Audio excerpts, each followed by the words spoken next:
Baik, kita mulai.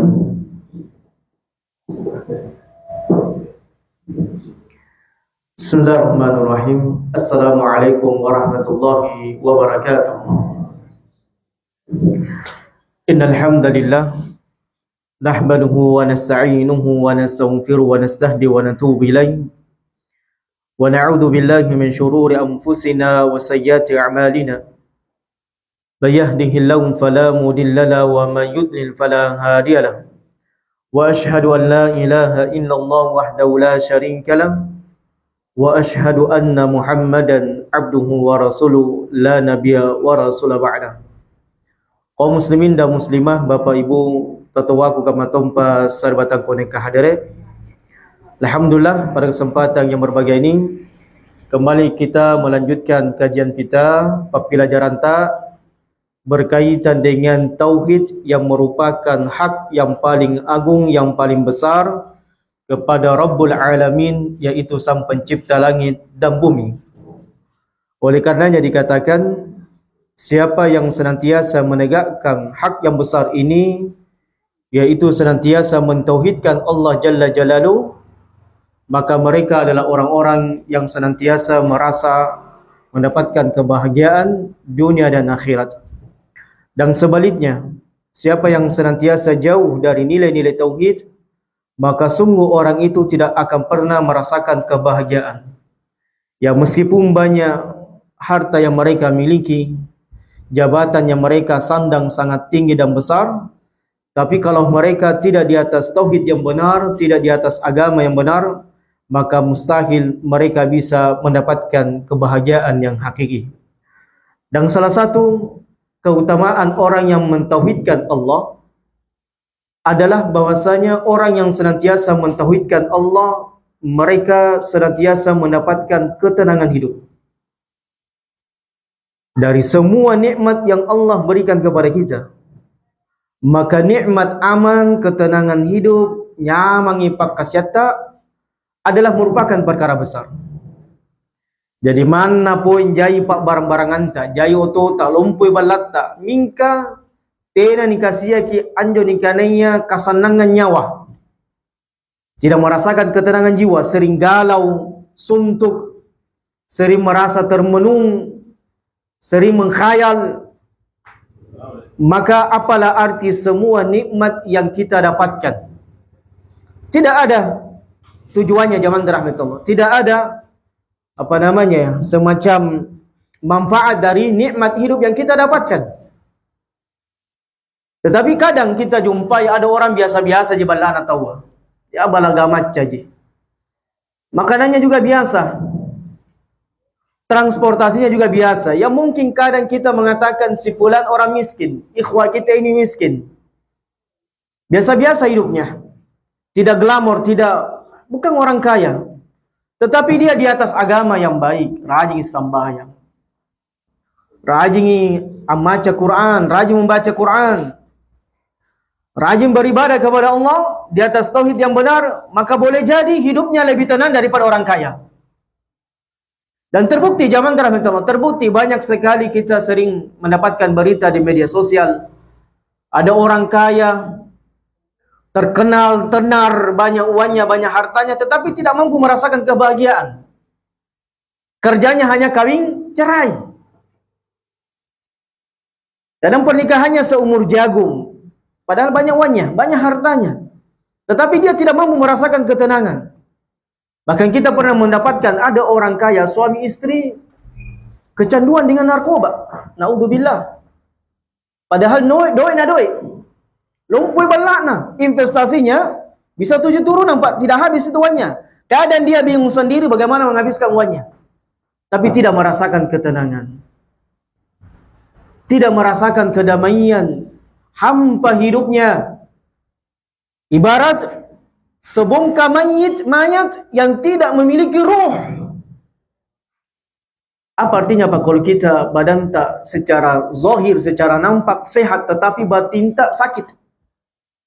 Apalah arti harta yang kita miliki, jabatan yang kita sandang, kalau kita tidak merasakan keamanan. Waalaikumsalam. Bahkan hebatnya lagi, Nabi SAW menyebutkan di antara orang yang kaya di dunia ini adalah orang yang merasakan tenang di dalam hidupnya. Dalam sebuah hadis Nabi SAW menyebutkan, "Man asbaha minkum aminan fi sirbih, mu'afan fi jasadi, indahu qutu yaumi, faka'annama hizat lahu dunya." Siapa yang merasa aman, merasa tentram, damai di pagi harinya, kemudian sehat badannya, dan ada makanan pada hari itu, maka seolah-olah dia telah memiliki dunia seutuhnya. Kadang orang mungkin Pak, dia sehat, banyak makanan yang dia miliki di rumahnya, tetapi tidak merasakan kedamaian. Tidak merasakan ketentraman, dengan suami, dengan istri sering bertengkar, dengan anak sering cekcok, dengan tetangga kurang akur. Apalah arti hidup seperti ini? Banyak uang tapi tidak merasakan ketenangan. Oleh karenanya Nabi SAW menyebutkan 3 perkara dikatakan orang itu orang kaya. Yang pertama, dia aminan fi sirbi. Di pagi harinya dia merasa tenang, tidak ada seolah-olah yang mengejarnya, tidak ada sesuatu yang membuatnya galau. Senang, tenang jiwanya. Dan itulah jiwanya orang-orang beriman Pak, orang-orang yang bertakwa di atas tauhid. Selalu di pagi hari merasakan ketenangan jiwa. Karena kenapa? Dia mengawali harinya di atas salat subuh. Apatah lagi kalau bisa salat qiyamul lail sebelum salat subuh. Masya Allah. Lebih tenang lagi jiwanya, lebih tentram jiwanya. Apatah lagi kemudian dia berpuasa, dia makan sahur. Jadi ketika di malam hari dia qiyamul lail, dia esok harinya sebelum masuk salat subuh dia makan sahur, kemudian dia salat subuh, maka hatinya senantiasa merasakan ketentraman dan kedamaian. Kemudian yang kedua, mu'afan fi jasadih, sehat tubuhnya. Tapi ingat ikhwan, indikasi orang sehat tubuhnya ada pada ketika dia memiliki hati yang sehat. Tetapi kalau hatinya tidak sehat, sering galau, sering gundah, sering merasakan tidak kedamaian, apalah arti badan yang sehat kalau hati tidak sehat? Nah, karena tuh mangkasar kan, apa namanya itu? Rota sagi nyawana. Orang yang rota sak nyawanya zaman Rasulullah selalu mendapatkan dirinya dengan orang lain itu musuh. Tidak pernah merasa damai dengan dirinya dan orang lain. Maka bagaimana mungkin jiwa yang rusak, jiwa yang tidak merasakan ketenangan bisa damai dengan orang lain sementara dirinya sendiri dia tidak damai dengan dirinya sendiri. Masya Allah. Dari nilai-nilai tauhid, di atas tauhid, berjalan di atas tauhid, psikologi orang bisa menjadi baik. Makanya itu Pak, tidak ada ceritanya orang yang berjalan di atas agama yang lurus itu jadi gila, tidak ada ceritanya. Tidak ada itu ceritanya Pak, orang yang berjalan di atas agama galau hidupnya, tidak ada ceritanya. Kecuali dia berjalan di atas ajaran sesat, bisa gila itu. Seperti kata Imam Syafi'i rahimahullah, siapa yang mempelajari ilmu tasawuf di pagi harinya, jangan tunggu esok harinya, di siang harinya dia sudah digila. Karena kenapa? Karena dia, kadang orang-orang sufi ini terlalu takalluf dalam mencari-cari jati diri Allah. Bahkan mereka mengatakan sesungguhnya Allah menyatu dengan saya, sesungguhnya Allah begini dan begitu. Na'udzubillah. Maka selama kita berjalan di atas agama yang baik ini Pak, di atas agama yang lurus, berjalan di atas agama sesuai dengan dalil Quran dan Sunnah, senang itu jiwata, tenang itu jiwata. Dan sebaliknya, Bapak Ibu yang dirahmati Allah, semakin orang jauh dari nilai-nilai tauhid, semakin jauh dari salat, semakin jauh dari membaca Quran, semakin jauh dari malas berzikir kepada Allah, maka hati akan menjadi sempit. Hati Pak kalau sempit, orang bisa stres. Rumah yang tadinya luas karena hati sempit, maka rumah ini tidak terasa luas. Selalu sempit hatinya. Kemudian apa lagi? Allah Jalla Jalaluhu katakan, "Wa man a'rada an dzikri fa inna lahu ma'isyatan dhanka wa nahsyuruhum yaumal qiyamati 'ama." Siapa yang berpaling dari berzikir kepadaku, kata Allah, malas beribadah, malas sembahyang, malas berzikir, malas membaca Quran, fa inna lahu ma'isyatan dhanka, maka dia akan hidup dengan kehidupan yang sempit. Kenapa bisa zaman rahmatullah? Karena tidak ada nilai-nilai keimanan dalam dirinya. Orang yang jauh dari keimanan Pak, dia tidak akan bisa merasakan kenikmatan bersama dengan keluarganya. Tidak bisa merasakan nikmatnya hartanya. Tidak bisa merasakan nikmatnya jabatan yang mereka miliki. Wa man a'rada an dzikri fa inna lahu ma'isyatan dhanka. Hatinya selalu sempit, tidak pernah merasakan ketenangan jiwa. Selalu galau, selalu suntuk. Orang yang galau hidupnya ujung-ujungnya stres. Orang yang stres ujung-ujungnya gila. Tetapi orang yang beriman tidak akan pernah mendapatkan kehidupan yang seperti ini. Bahkan tidak sedikit zaman rahmatullah, ada orang kaya bunuh diri. Ada orang yang tenar, memiliki jabatan yang bagus, tetapi bunuh diri. Karena dia tidak bisa merasakan ketenangan jiwa. Dari ketenangan jiwa di zaman kita sekarang ini Pak, sungguh sangat mahal harganya. Betapa banyak orang karena hanya sekedar ingin tidur, mereka mengkonsumsi obat tidur yang mahal. Di antaranya antum bisa tahu, ada seorang artis yang terkenal, mungkin antum tahu, Michael Jackson. Michael Jackson itu karena overdosis minum obat tidur, karena dia tidak bisa tidur. Padahal dia orang tenar, banyak hartanya, rumahnya seluas lapangan bola. Tapi kita Masya Allah, baru a'udzubillahi minasyaitonirrajim, bismillahirrahmanirrahim, alif lam mim sudah ngantuk. Luar biasa zaman rahmatullah. Karena kenapa? Ada ketenangan jiwa, ada ketenangan batin. Kita bisa tertawa, kita bisa tersenyum, kita bisa bahagia dengan istri kita, mana mau rumah kontrakan, tidak ada masalah. Tetapi rumah kita dibangun di atas ketakwaan, dibangun di atas tauhid, dibangun di atas ibadah-ibadah sunnah, ada itu kehidupan zaman rahmatullah. Betapa indahnya orang yang di atas tauhid. Dan inilah yang disebutkan oleh Syekh Muhammad Ibn Abdul Wahab. Beliau dalam kitab beliau ini mendatangkan semua ayat yang sangat luar biasa. Beliau dalam bab ini, Fadlu Tauhid wa ma yukaffiru minadz dzunub. Bab keutamaan tauhid dan perkara yang bisa menghapuskan dosa-dosa. Jadi keutamaan tauhid ini Pak, jangan usah diragukan lagi. Jadi kalau kita rasa galau, barangkali tauhid kita kurang bagus, lagi bermasalah tauhid. Kalau lagi jauh rezeki, boleh jadi tauhid kita tidak baik, tidak tenang, tidak merasakan kedamaian. Ya harus diperbaiki tauhid. Makanya tauhid ini zaman dalam Allah dua perkara padanya, bisa menghilangkan tauhid dan bisa mengurangi kadar tauhid. Apa yang mengurangi kadar tauhid? Malas beribadah. Jadi kita sudah sampaikan tadi, orang semakin jauh dari ibadah Pak, kurang nilai-nilai tauhid yang pada darinya. Kalau berkurang, maka berkurang juga kedamaian, ketentraman yang dia dapatkan. Tetapi semakin orang beribadah, rajin membaca Quran, rajin berzikir, insyaallah ta'ala, tauhid semakin bagus, dan rasa aman akan semakin nampak yang kita rasakan.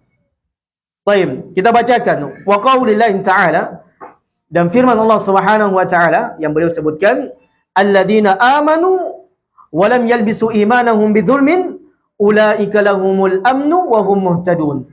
Baik, ayat ini sangat luar biasa zaman rahmatullah. Ayat ini coba direfleksasikan di dalam kehidupan kita, diaplikasikan dalam kehidupan kita. Ini barometer. Jadi kalau kita merasakan tidak damai, tidak tentram, ya boleh jadi kita rusak nilai-nilai tauhid yang kita miliki. Tetapi kalau kita merasakan kebahagiaan, kedamaian yang luar biasa yang tidak dirasakan oleh orang lain, meskipun mungkin hidup kita biasa-biasa saja sebagaimana yang saya sebutkan, maka boleh jadi ya tauhid kita ini semakin membaik. Baik, saya terjemahkan. Allah Jalla Jalaluhu katakan, alladzina amanu, dan orang-orang yang beriman, walam yalbisu imanahum bidzulmin, kemudian tidak mencampur adukan keimanannya dengan kezaliman. Nanti kita akan jelaskan kezaliman di sini apakah maksiat, dosa, atau dia adalah merupakan kesyirikan. Baik. Apa kata Allah? Ulaika lahumul amnu wa hum muhtadun. Maka orang yang senantiasa beriman kepada Allah dan tidak mencampur adukan keimanannya dengan apa yang dimaksud di sini? Maksiat, dosa, atau kesyirikan? Dengan kesyirikan. Maka kata Allah Jalla Jalaluhu, ulaika humul amnu, maka mereka lah orang-orang yang mendapatkan al-aman, ketentraman, kedamaian, yang merupakan sebab semua kita mendapatkan kebahagiaan dunia sampai di akhirat. Wahum muhtadun, dan mereka adalah orang-orang yang mendapatkan petunjuk. Ayat yang mulia ini, jamaah dirahmati Allah, adalah ayat yang sangat luar biasa. Kalau orang membaca ayat ini, tidak usah antum lari ke psikologi kalau psikologinya antum sementara lagi bermasalah. Ada orang, Pak, saya mendapatkan sebagian manusia ketika dia ditimpa penyakit, psikologinya rusak. Dia mungkin mengatakan saya sudah berobat ini, berobat itu, tetapi tidak sembuh. Kadang psikologi, lari ke psikologi. Lari kecemasan, lari ke pikiran cemas, kemudian galau, kemudian takut dan sebagainya. Maka tidak usah lari ke psikologi. Orang kalau dekat dengan Allah, maka artinya akan merasakan ketentraman. Jadi apapun permasalahan yang kita hadapi, ikhwan, syarat untuk mendapatkan ketenangan jiwa dan keselamatan dan jalan keluar, kembali kepada keimanan. Begitu pula ketika rezeki kita antum merasakan sempit, semakin jauh, maka boleh jadi kita banyak maksiat dan dosa, maka kembali memperbarui keimanan kita. Jadi Allah Jalla Jalaluhu telah memberikan jalan keluar dari semua permasalahan yang kita hadapi.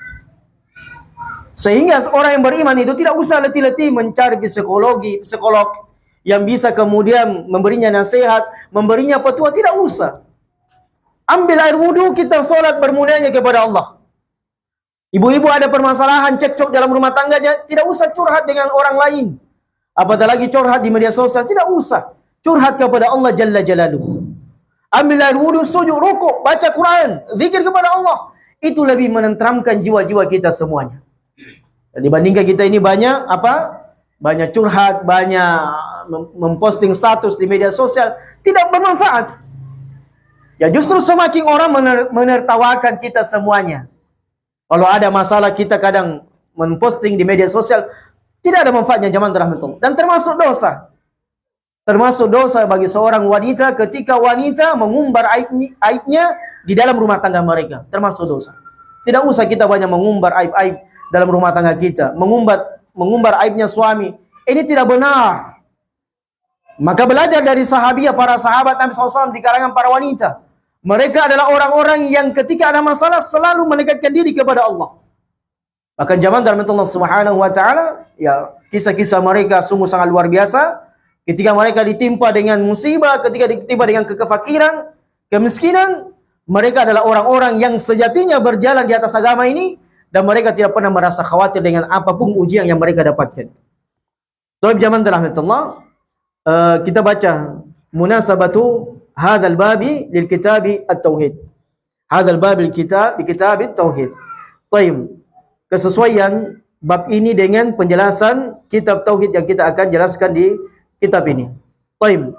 Kata Syekh Shalih Al-Fauzan, hafizallahu ta'ala anhu wa ra'a, lamma bayyana fil bab al-awwal wujub at-tauhid wa mana bayyana fi hadzal bab fadl at-tauhid wa adhar al-hamida wa nataijaha al-jamila allati minha takfiru adh-dhunub li ajli al-hadzi alaihi wa targhib fihi. Baik.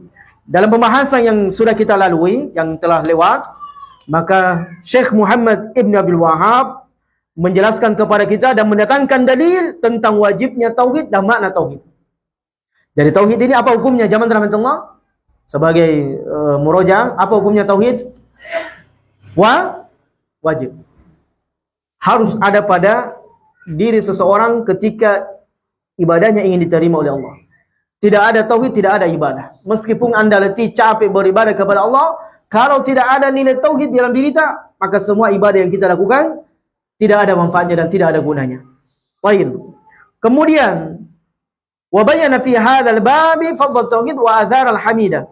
Maka di dalam bab ini Syekh Muhammad Ibn Abdul Wahhab menjelaskan kepada kita keutamaan tauhid dan pengaruh tauhid di dalam diri kita.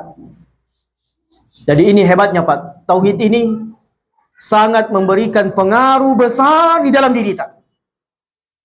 Dan saya sudah ulangi tadi dan saya tidak mengapa saya ulangi, semakin bagus nilai tauhid, semakin damai hidup kita. Semakin jauh dari tauhid, semakin galau. Makanya Pak, orang yang sering rajin mendatangi kuburan tertentu, berdoa, salawatan, macam-macam ibadah yang dia lakukan di kuburan, sering mendatangi tempat-tempat keramat tertentu, apalagi sering mendatangi perdukunan tertentu, percaya hari ini, percaya hari itu, percaya suara ini, suara itu, apakah orang seperti ini akan merasakan ketenangan jiwa? Tidak. Justru siapa yang sering ke dukun, sering datangi kuburan tertentu, percaya hari tertentu, ada hari baik, ada hari sial, mempercayai ada suara-suara yang bisa mendatangkan manfaat dan bisa menolak mudarat, justru orang seperti ini tidak pernah merasakan ketenangan jiwa. Selalu dihantui dengan perasaan was-was, dengan takut. Masya Allah, zaman rahmatullah. Jadi kadang kita dapatkan sebagian saudara-saudara kita mudah sekali terjatuh dalam syirik. Sakit datangi dukun, sakit datangi kuburan tertentu. Ya, jangankan orang lain Pak. Saya sering mendapatkan dalam keluarga saya sendiri. Ya, baru-baru ini keluarga saya, tante saya dulu meninggal, kemudian 3 hari berikutnya anaknya meninggal. Dan meninggalnya semua sama ciri-cirinya. Maka salah satu di antara keluarga saya kesurupan, cerita. Dia mengatakan, jin syaitan ini mengatakan, kalian sudah melupakan saya. Dahulu kalian sering mendatangi saya. Maka pada hari ini saya sakit hati dan saya akan mengambil kalian satu persatu. Ini banyak, sering terjadi. Dan ini wakil. Dan kenapa? Zaman dalam Allah, kita mungkin dahulu sering melakukan ritual tertentu. Pemakan. Kadang kita membuat semua di pemakan di atas kepala ponta ada sesuatu sesajen yang kita lakukan. Dan demi Allah, zaman dalam Allah, sesajen ini tidak bisa mendatangkan kebahagiaan. Tidak akan pernah. Demi Allah. Banyak orang Pak melakukan ritual syirik tertentu. Bertapa di Gunung Bawah Karaeng, apalagi pesugihan, ingin cantik, ingin tertarik orang-orang laki-laki tertarik sama dia. Ini banyak ritual-ritual kesyirikan yang mereka lakukan. Demi Allah, mereka sebenarnya mencelakakan diri mereka sendiri. Tidak akan pernah merasakan ketenangan orang yang berbuat syirik. Tidak pernah. Yang rajin datang ke kuburan, datangi dukun ini, dukun itu, dukun ini, dukun itu. Katanya sakti bisa membuat orang kaya, bisa membuat orang hebat. Tidak akan pernah merasakan ketenangan jiwa Pak. Ada orang yang kaya bertapa di Gunung Bawah Karaeng bermalam-malam. Na'udzubillah. Kekayaan itu Pak, Allah sudah mengaturnya. Dan Allah telah memberikan kepada kita jalan semua untuk mendapatkan kekayaan. Tidak usah harus melakukan yang sengeri itu Pak. Bahkan tidak sedikit Pak, saya pernah mendapatkan kasus orang yang saya ruqyah, dia telah berakad dengan syaitan, semua keluarganya menjadi tumbal, yang penting dia bisa kaya. Na'udzubillah, ini banyak terjadi. Orang mudah mengorbankan istrinya, anaknya, hanya karena ingin kaya. Apalah arti kekayaan kalau semua keluarga kita dibinasa? Mereka menjadi tumbal, mereka dibinasakan. Sementara kita di atas syirik, na'udzubillah. Apa arti semua kehidupan yang seperti ini? Dan banyak orang terjatuh Pak, salah kaprah dengan kehidupan. Kadang mereka mengatakan, kalau saya jadi pejabat, saya jadi orang kaya, hidup saya menjadi tenang. Tidak. Justru apa? Merasa damai. Kemudian apa? Ada makanan pada saat itu. Kemudian apa lagi yang tadi kita sebutkan? Kemudian mereka senantiasa bertakwa kepada Allah. inilah yang bisa mendatangkan ketenangan, ketentraman jiwa di dalam diri kita semuanya. Tapi jangan dalam Allah. Kata Syekh Shalih Al-Fauzan, wa nata'iju al-jamilah allati minha takfirudz dzunub. Dan di antara hasil yang didapatkan oleh orang yang bertauhid kepada Allah, maka dosa-dosanya diampuni, Pak. Ini hebatnya orang yang bertauhid kepada Allah Jalla Jalaluh. Kemudian di antaranya li ajli hadzi alaihi wa targhibi fi. Oleh karenanya sangat dianjurkan orang senantiasa berjalan di atas tauhid dan bagaimana mereka senantiasa menyempurnakan tauhid di dalam dirinya.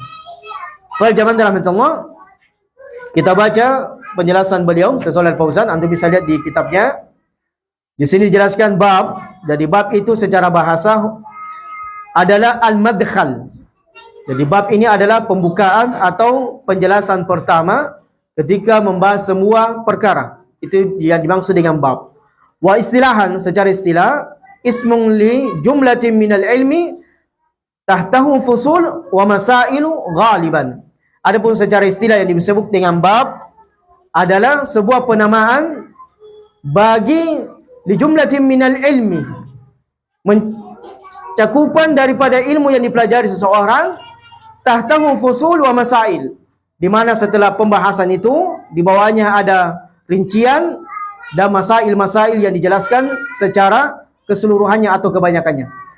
Baik, berikutnya yakfur, maknanya di sini kata Syekh Shalih Al-Fauzan adalah takfiru fil lugha as-satr wa taqtiyah.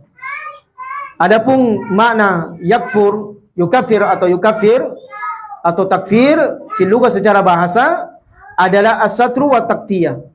Jadi maknanya yukafir adalah menutup dan menghalangi. Itu makna yukafir. Jadi ketika kita mendapatkan makna yukafiru sayiatihi, Allah mengkafirkan dosa-dosanya, maksudnya di sini adalah Allah menutup dan menghilangkan dosa-dosa yang dilakukan oleh manusia dengan ibadah yang mereka lakukan. Secara syar'i, secara syariat, yang dimaksud dengan yukafir adalah manghu dzambi hatta yusira bi manzilatil ma'dum. Yang dimaksud dengan yukafir adalah menghapuskan dosa-dosa sampai dosa-dosa itu hilang sama sekali dari diri seseorang. Kemudian yang berikutnya minadz dzunub, dari dosa-dosa. Min bayaniyatun wa laysat litabi'in. Baik. Adapun min di sini maknanya adalah penjelasan secara keseluruhan dan bukan sebagiannya saja. Jadi secara utuh. Jadi min ini adalah ketika Allah mengatakan minadz dzunub, dari semua dosa-dosanya, menunjukkan bahwasanya ini bermakna secara mujmal atau secara keseluruhan. Wa dzunub, adapun dosa-dosa, jam'u dzambin wa huwa ma takbahu aqibatuhu. Adapun makna dzunub, dia jama dari kata dzambin dan dia bermakna seseorang yang apabila melakukannya maka dia mendapatkan hukuman dari Allah Subhanahu wa taala. Dan seterusnya dari penjelasan beliau. Kemudian berikutnya, amanu, makna kata aman adalah saddaqu bi qulubihim, yaitu membenarkan dengan hati-hatinya. Wa nutqu bi alsinatihim, dan melafazkan secara lisan. Wa amilu bi jawarihim, dan mengamalkan secara anggota badan. Ini yang disebut dengan iman. Jadi iman itu adalah membenarkan secara hati, kemudian diucapkan secara lisan, kemudian diamalkan dengan anggota badan. Jadi kalau ada orang mengatakan saya beriman kepada Allah, kemudian tidak sembahyang, tidak menjalankan kewajibannya di sisi Allah, maka pada hakikatnya mereka tidak disebut dengan orang beriman. Jadi saya ulangi, kalau ada orang mengatakan saya beriman kepada Allah, tetapi tidak mengerjakan perintah Allah dan tidak meninggalkan larangan Allah, apalah arti sebuah pengakuan daripada orang seperti ini? Baik. Jadi iman sekali lagi adalah harus ada pembenaran di dalam hati. Dibenarkan, Pak. Kita akui bahasanya tidak ada ilah yang berhak disembah kecuali Allah. Kemudian dilafazkan dengan kalimat la ilaha illallah dan seterusnya. Kemudian diamalkan ilmu yang kita miliki.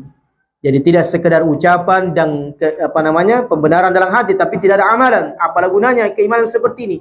Jadi iman adalah perkara satu paket. Dibenarkan dengan hati, diucapkan dengan lisan dan diamalkan dengan anggota badan.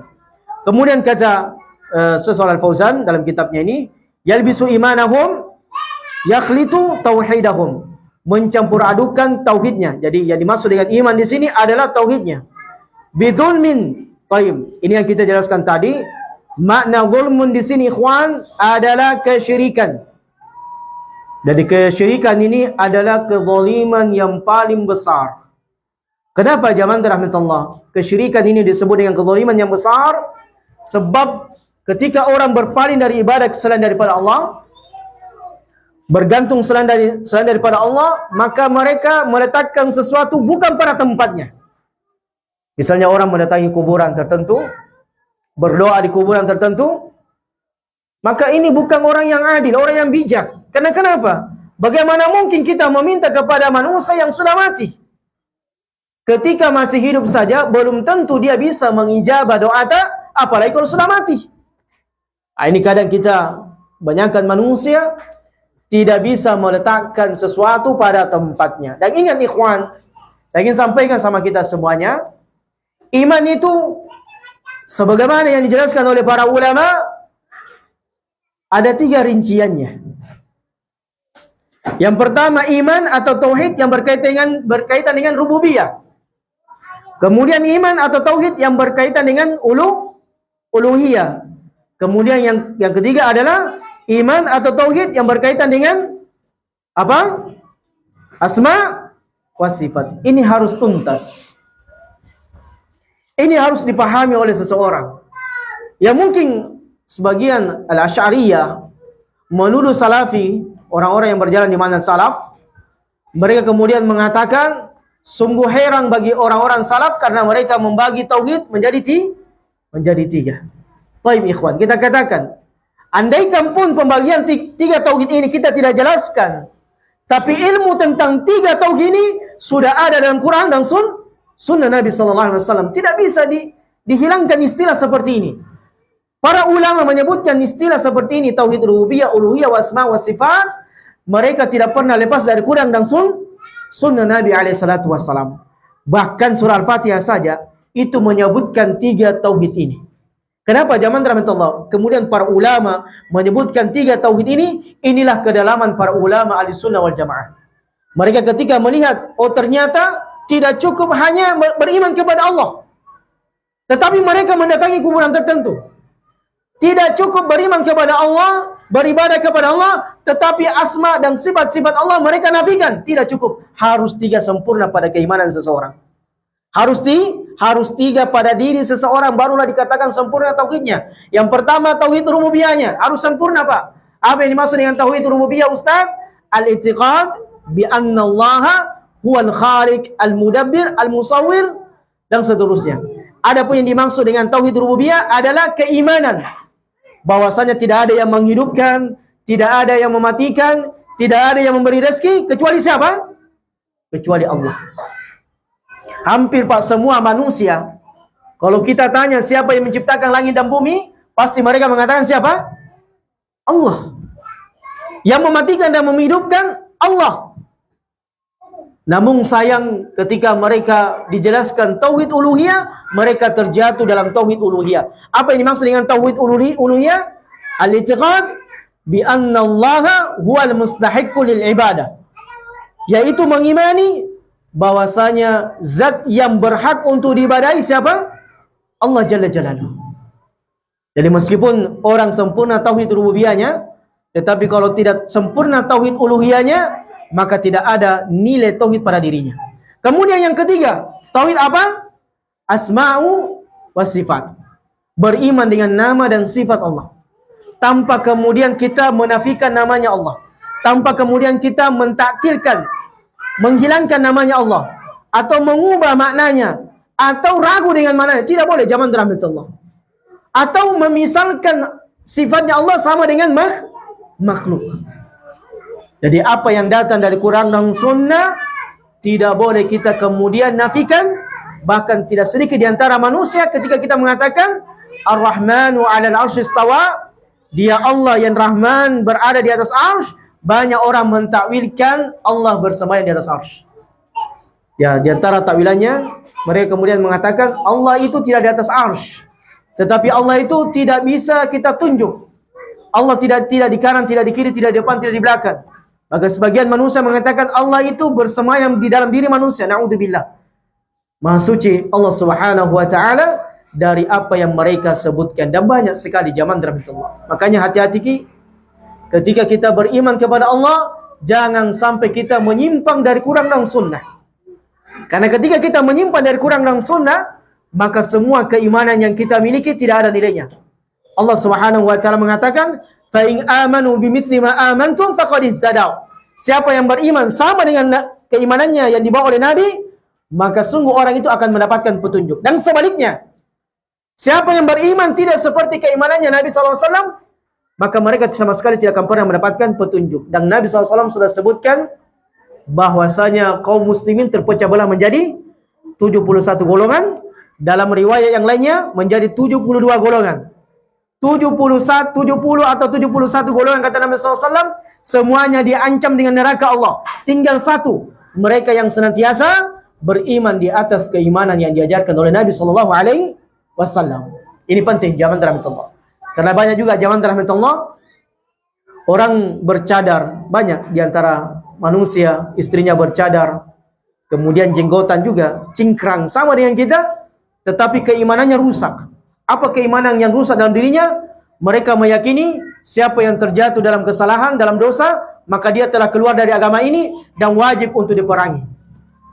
Bahkan mereka mengatakan siapa yang tidak berhukum dengan hukum Allah, maka mereka orang-orang kafir. Ini banyak manusia yang terjatuh dalam kesesatan, mereka beriman kepada Allah. Mereka guluh, mereka ekstrim dalam beriman kepada Allah. Kenapa? Mereka tidak beriman sebagaimana keimanan Nabi Muhammad SAW. Seperti juga orang-orang Syiah. Orang-orang Syiah ini Pak bertingkat. Jadi antum tidak boleh sama ratakan. Lihat orang Syiah, oh bukan orang Islam. Tidak. Karena disebutkan Syiah ini ada hampir 20 golongan. Bahkan sebagian yang lainnya mengatakan 30 golongan orang Syiah. Maka siapa saja di antara orang-orang Syiah yang meyakini ada Nabi setelah Nabi, maka mereka bukan orang Islam. Atau mereka meyakini bahwasanya Ali adalah wali Allah dan wali lebih mulia dari Nabi Muhammad, maka mereka kufur. Mereka tidak berada di atas keimanan. Atau mereka meyakini setelah Nabi SAW meninggal, semua para sahabat itu murtad kecuali siapa? Beberapa orang sahabat saja. Maka mereka tidak beriman sebagaimana keimanan yang dibawa oleh Nabi SAW. Begitu pula ada kelompok Jabariyah, Qadariyah, Mu'tazilah, kemudian Maturidiyah, dan kelompok-kelompok yang lainnya yang disebutkan oleh para ulama. Maka beruntung kita zaman rahmatullah, kita bisa beriman di atas keimanan yang diajarkan oleh Nabi SAW. Tinggal antum nanti bahas di rumah, antum baca di rumah penjelasan kata demi kata yang disebutkan oleh Syekh Shalal Fauzan dalam kitabnya. Saya langsung baca al-ma'na al-ijmali lil ayah. Makna secara keseluruhan dari ayat ini, yukhbiru subhanahu anna alladhina akhlasul ibadah lillahi wahda wa lam yukhlitu tauhidahum bisyirkin humul aminuna minal makhawif wal makari yaumal qiyamah. Allah Subhanahu wa taala dalam ayat ini mengkabarkan kepada manusia, barang siapa yang mengikhlaskan ibadah hanya semata kepada Allah dan tidak mencampur adukkan tauhidnya dengan syirik, maka mereka lah orang-orang yang mendapatkan keimanan, dan mereka adalah orang-orang yang tidak akan pernah mendapatkan rasa takut, begitu pula bahaya pada hari kiamat. Masya Allah. Ini keutamaan zaman rahmatullah. Dan minta kepada Allah, ya muqallibal qulub, tsabbit qalbi ala dinik. Minta kepada Allah agar senantiasa dikokohkan di atas tauhid, dikokohkan di atas keimanan yang benar. Taib. Al-muhtaduna lisiri ala siratil mustaqim fid dunya. Dan orang yang senantiasa berjalan di atas agama tauhid, maka mereka adalah orang-orang yang mendapatkan petunjuk untuk senantiasa berjalan di atas jalan yang lurus. Jadi jangan tuh pernah berkecil hati dengan banyaknya orang menyimpan dari jalan agama ini, banyak orang yang menyimpan dari jalan agama yang hak ini, jalan tauhid. Jangan tuh pernah berkecil hati meskipun jumlahnya antum sedikit, karena sesungguhnya orang yang berjalan di atas kebaikan itu menjelang hari kiamat sisa sedikit zaman dalam Allah. Wa qalilun minal akhirin, kata Allah, sangat sedikit nanti orang akan senantiasa berjalan di atas kebaikan. Jangan tuh pernah berkecil hati. Kemudian mayustafadu minal ayat, kita selesaikan saja apa yang bisa kita dapatkan dari manfaat daripada ayat ini. Fadlu tauhid wa thamaratuhu fid dunya wal akhirah. keutamaan tauhid yang didapatkan oleh seseorang, dan begitu pula buah yang dia dapatkan di dunia dan di akhirat. Besar jamaah rahmatullah, besar sekali. Yang ini kalau kita akan bahas panjang lebar, keutamaan tauhid, manfaat tauhid. Orang yang senantiasa berjalan di atas tauhid akan senantiasa mendapatkan kebaikan demi kebaikan. Kemudian yang kedua, anna syirka zulmum mubtilun lil iman billahi in kana akbar. Bahwasanya syirik adalah merupakan kezaliman, dan syirik ini membatalkan keimanan. Apabila syirik yang dilakukan syirik besar, au munkasul lahu, atau dia mengurangi keimanan, in kana asghar, apabila syirik yang dilakukan adalah syirik yang kecil. Tapi jangan pernah memandang sepele yang namanya syirik kecil. Kemudian yang ketiga, anna syirka la yughfar. Ketahuilah ikhwan sekalian, bahwa syirik ini adalah dosa yang tidak diampuni. Hati-hati. Siapa yang meninggal di atas syirik, tidak ada ampunan di sisi Allah Subhanahu wa taala. Kemudian yang terakhir, yang keempat, anna syirka yusabbibu al-khawf fi dunya wal akhirah. Bahwasanya syirik, semakin terjatuh dengan syirik, semakin melakukan syirik apapun bentuknya, maka inilah yang melahirkan rasa takut dan demi takut terus menerus. Jadi hari ini kalau antum merasa takut, sering galau, suntuk, tidak pernah merasakan ketenangan jiwa, bahkan ini bisa menyebabkan orang bisa stres. Saya Masya Allah ikhwan, banyak sekali ikhwan dan akhwat itu stres dan gila. Naudzubillah. Saya mendapatkan ada temannya zaujati, teman istri saya, sebelum saya tutup ini majelis. Ada teman istri saya, awalnya masih bagus, tapi ketika ada musibah, ujian dalam kehidupan rumah tangganya, dia pun stres dan akhirnya gila, dan sekarang tidak pakai jilbab sama sekali. Keluar di rumahnya sudah kayak orang tidak memiliki akal sehat. Makanya ikhwatal iman, tauhid adalah merupakan jalan keselamatan. Dan semakin orang terjatuh dalam syirik dan nilai-nilai kesyirikan, semakin jauh orang seseorang dari nilai-nilai tauhid, maka sama sekali tidak pernah merasakan ketenangan jiwa. Maka tanamkan dalam dirinya antum tauhid, dan tanamkan dalam diri antum jauhi syirik dan semua perkara yang bisa antum terjatuh dalam kesyirikan kepada Allah Subhanahu wa taala. Demikian ikhwan dan akhwat sekalian rahimani rahimakumullah, apa yang bisa Anda sampaikan pada kesempatan yang berbahagia ini. Mudah-mudahan kita senantiasa berjalan di atas tauhid, mempelajari tauhid, dan mudah-mudahan kita meninggal di atas tauhid insyaallah taala. Dan mudah-mudahan kita termasuk orang-orang yang dijauhkan dari kesyirikan, karena syirik adalah merupakan dosa besar dan sebab keburukan dan kejelekan di dunia sampai nanti di akhirat. Hadza wallahu a'lam bissawab. Subhanakallahumma wa bihamdika asyhadu an la ilaha illa anta astaghfiruka wa atubu ilaik. Wa akhiru da'wana anil hamdulillahi rabbil alamin. Wassalamualaikum warahmatullahi wabarakatuh.